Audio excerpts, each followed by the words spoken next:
Okay. Let's go over some basic stuff here. This is we don't play zone defense. I never believed in it. We can basically zone with our man to man. You can just, you can sag, you can lob, you can double down, whatever. So, but we are a man to man defensive team, and we teach, flat triangles. If the ball's here, obviously you have a man on the ball. We want triangles. I want that to be a triangle. The defender here, ball here. I want the defender there. This is called our help side defense. There's your triangle. Obviously, in the post, you'll kind of play a side front if you're going to play in the post. I'm not worried about the post so much. Here, ball there, your man's here. So there's your triangle. Okay. Now, we call jump to ball. So if the ball's here, man's are here, your man are spread out, let's say. This is where you would normally be. Okay, and it's an umbrella type, it's a sagging help. When the pass is made, everyone would jump in the direction of the ball. He would guard the ball, he would step a little bit closer, he would jump off into help, he would jump over a little bit more, he would jump off into here. We want to jump to ball. It takes away cuts, ball side cuts. And that's what we're looking to do. We're looking to take away the passing cut type of thing. So if your man is here and the ball is here and you are there, when the pass gets made here, you're jumping in that direction. The guy that was here guarding the ball when the pass was made, he is jumping here so that he just can't cut over his face. So when we say jump to ball, we want every single player. If there's a guy here and he passed it there, and he was at the time here, he's going to jump in that direction. If all five players simultaneously, like they're on a string, should be jumping in the direction of the ball. Now this is primarily a help side defense. We're really in help. That changes if you have great on-ball defenders. You don't have to help so much, so you can be more in a deny form or deny set. We haven't gone over that. This is our help side. We want flat triangles. Flat triangle. So ball here, man here. I want you there. There's your triangle, and I want you flat. I don't want you way back there. Isosceles. I want you in a flat triangle so you can jump to ball and defend the ball quickly. If he tries to drive, you've got help. We want help everywhere. We want to deny lane penetration. We want teams to shoot contested jump shots. Ball here, man, man, man, man, or woman, obviously. Pass is made here, everybody jumps in that direction. So everybody, the guy was here playing defense, he jumps there to defend the ball. Guy was here, he's going to jump a little bit in that direction to be closer to, this would be the ball now, and man. So we do a lot of those things. We want our back to the baseline. We don't want our backs facing the sidelines. We don't want to have a guy standing here and he's looking there and his back is facing the sideline. Because he basically, if he's staring over there, he's not going to see anything going on here. So we want your back to the baseline where you can see everything. You can see the entire floor. So we want back to the baseline. We want you to jump to ball. We want you to have ball you man principles. It should be ball you man every time. Ball, then you, then your man. So let's say you're here. We're going to go like this again. Ball's here. He passes it there. You jump in that direction. So it's ball, you, man. If they make that pass and you stay there and he cuts over your face, well, now it's ball, man, you. And that's going to give up layups and problems. So we jump the ball to maintain our ball, you, man principle. We always have our back to the baseline. The givens are stance. I mean, if you're in the fifth grade, you should be great at stance, talking. Communicating is probably the most essential part of playing great defense. But you have to make reads. You have to be able to do things in the man-to-man sets. These are basic principles for man-to-man. Jump the ball, see man and ball. If we could jump the ball well, see man and ball at all times, that's a second grade skill set. If you don't see man and ball, you should be off the court. So these are our basic man-to-man principles. I want you in between man and ball. I want you in that flat triangle. So what I don't want, and I see it all the time, ball's here, and we've got this, and then the guy guarding here is like that. That's just stupid. Unless that's Michael Jordan, that's just stupid defense when the ball's way over here. Should be there, in between the two. And we'll make adjustments according to the player. If this is a Klay Thompson type shooter, then we'll obviously shade a little bit towards the shooter. If he's a hideous shooter, if he's Draymond Green, then we're going to maybe play a little bit tighter to the help side. Force this guy to shoot that shot. So you know, again, like I've said on offense, everything's a read. But we cannot be hugging our man. We always say, quit hugging your man. I don't want a guy here and the ball there, and then you're hugging him. Because if this guy gets beat, then we're not going to have that help. You know, we talk a lot about backside rotations. You know, we're really big on that. You know, our philosophy, if there's the ball here and a screen comes and they have a shooter here, let's say it's basically horn set. If this guy comes off, now first of all, we're going to have, we always say attached to the shooter. Okay, we want to, not the shooter, the screener, attached to the screener. We don't want you way back here if the guy's setting the screen up here. I want you attached where you could touch him.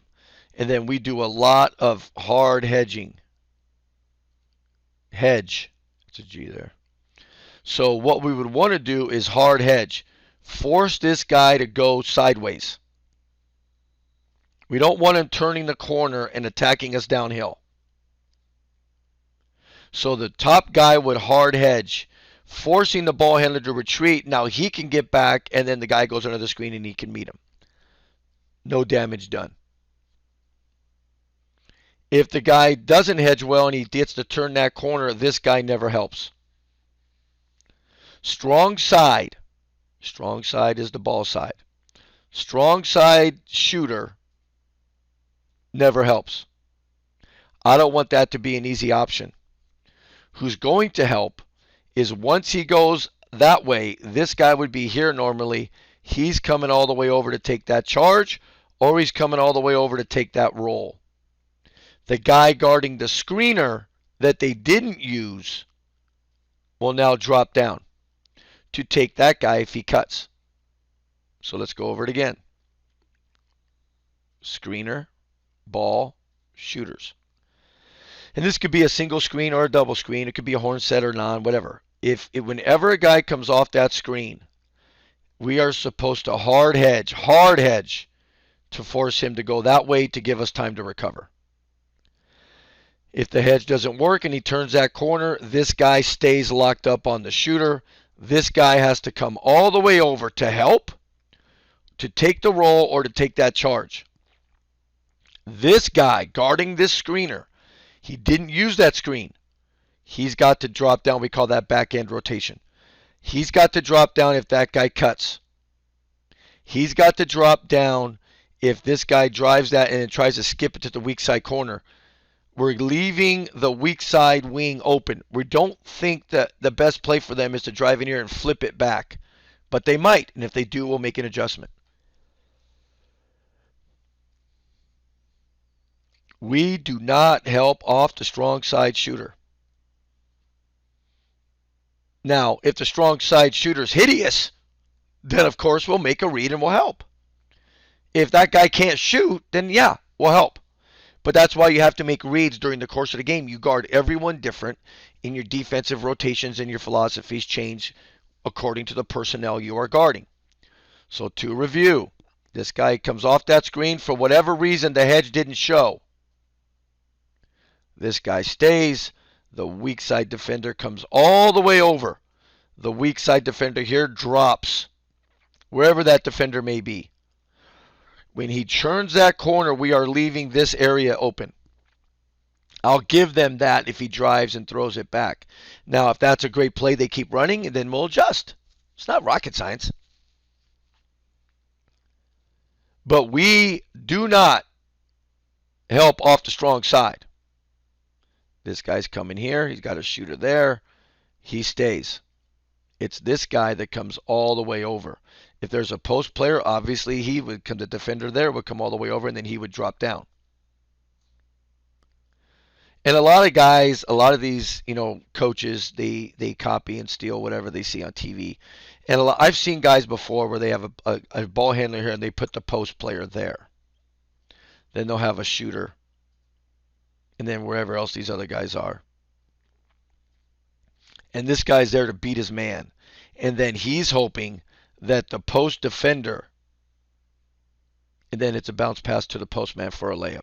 Well, we would be in help on that. In fact, if the ball was here and the man was here, I would have the post player and this guy's defender probably sitting on top of the post. If he wants to try to skip that, we'll live with that because he's got to get it through a bunch of bodies. This guy stays locked up on the strong side shooter. The post defender comes over to take the charge. This guy's defender now rotates in front and takes away that bounce pass layup. Okay, now he would rotate to wherever is hot. He could pinch. He could rotate there, rotate there. Everything's a read. Now, it'd be nice if this guy just didn't get beat off the dribble. So, I mean, that eliminates everything. That's the value of a great on-ball defender. We don't have to worry about help now because he doesn't get beat off the dribble. But for whatever reason, that's the run. That's the set I see a lot of guys running, where they put the post on the weak side. And they hope that this guy gets into this lane. He locks up. The post guy comes over to help, and then he just dumps it to him.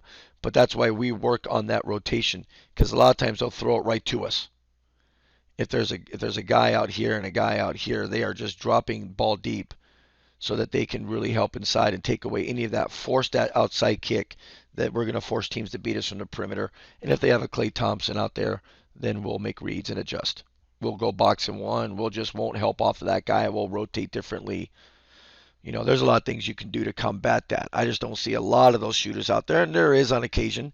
And then I would hope that I have a ball defender, an on-ball defender that can stop him from getting in that lane, and that solves all the problems. So again, these are issues that we hope to be able to solve during the course of a game.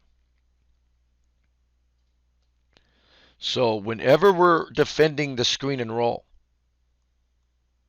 we have different ways that we will defend it. Okay. Screen comes. We have the hard hedge, where the defender really comes hard at him. Okay. We can double, where it's basically a hard hedge, and then the guy defending it doubles it.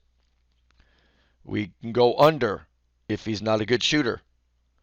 Ball here, screen there, defender goes under because we don't think he can make that shot. We go over it if he is a great shooter. Screen there, he's coming off, we coattail him. We could switch, which I do about 2% of the time. I never switch. Okay, you can soft hedge, or we call that, show and recover. So there's a lot of things that we can do defensively against the pick and roll. And we make reads accordingly. If a guy can't shoot, we're not going to hedge at all. We're just going to go under it. If the guy's a great shooter, we might have to show and recover, or we go over the top We can hard hedge. We can double. There's a lot of different options you have. I personally like the hard hedge, like the way Virginia does it. We're going to really hard hedge you and force you to give that ball up, and we'll double that on occasion. We'll do, if it's similar players, we could switch that, but I don't do that very often. If as long as they're similar players and we're not looking at any kind of mismatch, we can switch it. But we'll go under a lot. We'll go hard a lot. We'll do some soft hedging. It just depends on the personnel we're playing against. But personally, I like the hard hedge. I like that. There's two types of philosophies I will go with. One is a hard hedge, and the other one is a ball reversal denial, which is what Texas Tech does. But again, this guy's got a screen here, and the ball handler's coming off. The screener defender is going to really hard hedge that. The on-ball guy who's getting screened will probably go under it until he can recover. Now that you're leaving open, when that hard hedge comes, this guy's rolling. The guy's going that way. So then that would mean that this shooter would stay. The defender of the shooter would stay. It would be this guy that would have to come all the way over and read that lob on that pick and roll. This guy's got to be paying attention and take that away, because that roll will be open. Now, the hard hedge, we want it to be hands up so you can really deny that kind of pass, and that's going to be a longer pass that this guy should be able to come back and intercept. So, again, we don't help off the strong side. The weak side guy is coming all the way over. If there's another guy out here, or if it's a screener, that defender is then going to drop down to take this. That's the way I like to defend it. I like the real hard hedge. Now, there are times where, for whatever reason, and say they go with that kind of set, I don't like, I want ball reversal on offense. So on defense, sometimes we'll deny that. Now, that's going to open up the backdoor cut, but I should have guys here. This guy's on the ball pressuring. If the ball is here, this guy's defender should be down in here.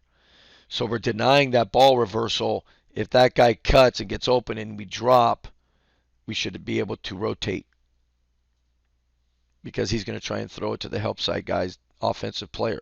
So this guy would have to slide over, slide over. Defensive rotations are huge.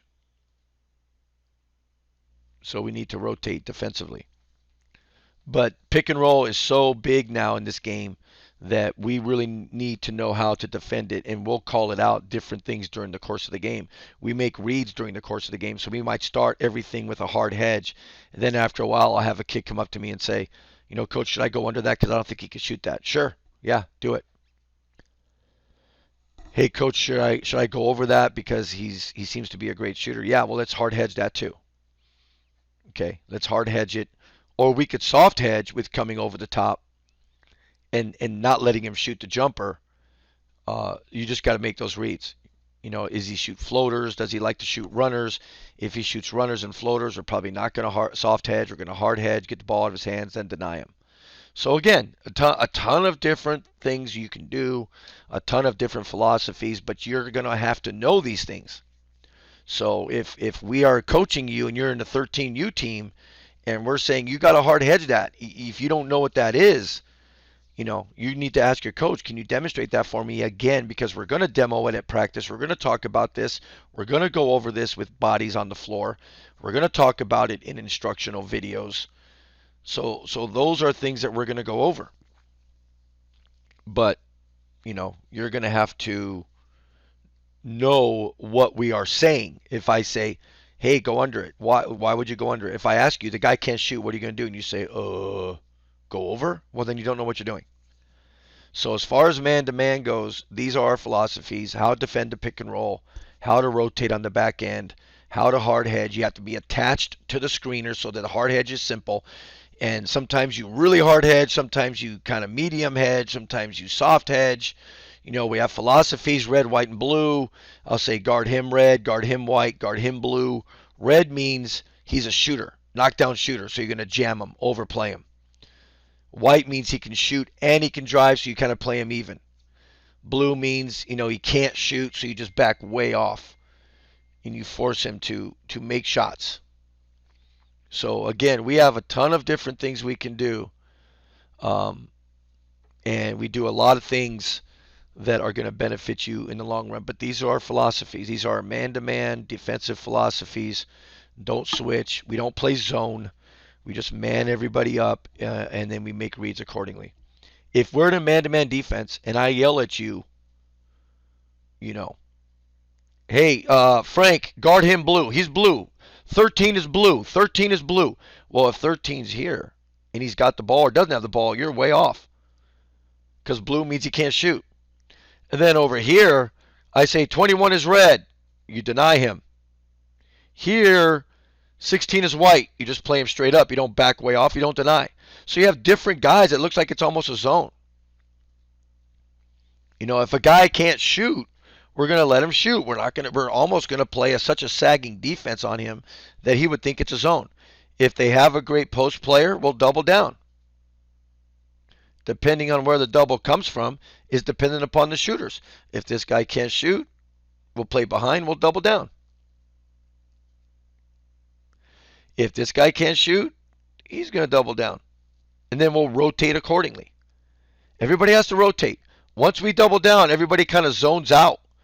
And they open up and guard areas because we have to know. But if this is the guy that we're saying we want him to shoot, then we're going to double off of him.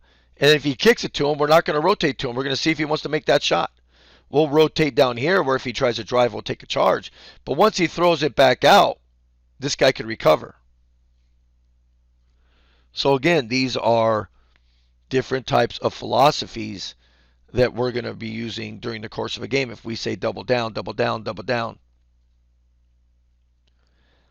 If they have a really dominant post player where even the double down doesn't work because he's so dang big. Let me get rid of this stupid thing here. Then we're going to front. So he's here. If we ever front the post, you've got to jam the ball. That's the number one rule. And then the weak side guy has to be ready to help on the lob. We wouldn't have him there. He'd probably be there. We have to jam the ball if we front. This guy yells front, front, front, front. He's got to jam it so he just can't lob it in there. This guy's got to be ready to come. Sometimes you leave that swing pass open, which again is fine because we're going to close out on that, and then he's going to roll that post. So if he rolls that post quickly, he's got to fight over the top of that and get to that spot. On the flight of the ball, he should be able to recover. If he gets sealed, okay, there's a fifth guy in there somewhere, but somebody can drop in to help. This guy could be in the help spot here. So if he skips it, he could take that skip away. If not, he could drop down. There's a ton of things we can do, but if you ever front the post, you have to have a jam of the ball. This guy would be in help. This guy would be in help. This guy would be in help. And then if they skip it, you jump the ball. You do all the things we've taught you before. So you have to be aware of that. And everything is a different read. If I don't like the way you're defending it, or if you don't understand what I'm trying to tell you, then I'll take you out, put someone else in, coach you up on the sideline. Tell Tina or someone else to teach you what we need you to do. So we need you to understand the two things you have to understand in the front is jam the ball and have weak side lob help. Usually if you jam the ball well, it's difficult to get that pass in there because it has to be a precise pass. But we do have different philosophies. We do sag off of different players. We don't need, if a guy's a bad ball handler, we'll jam him up. You know, we like to go full court man to man. There's different things we can do. There's always a way to combat it. It's up to the team to execute and do the things they're supposed to do. So, you know, if we're going to jam a guy because he can't dribble, or if we're going to back off a guy because he can't shoot, and then you're dumb enough to jam that guy up and he drives right by you, it's like, dude, I told you he can't shoot. Why are you jamming him up? Let him shoot. And you'll find that most players can't shoot. Maybe 15 to 20% of the players can. Consistently enough to where you have to be concerned. You got to recognize who those guys are, and you got to deny them. So it is what it is. You just got to be smart. You know, a lot of times we'll play teams and we'll mix match and we'll go small, see if their bigs can match up, and then we'll find a way to get through it. You know, we'll find a way to to make them match up with us, take the big out of the game, and then you're playing with better talent than they are because your guys are used to playing small. So again, these are things you have to understand. All right, and again, these are just philosophies that we have. It's not for everyone. It's just something that we believe in and something that we're going to continue to believe in because it's been successful. So good job, everybody. Keep studying.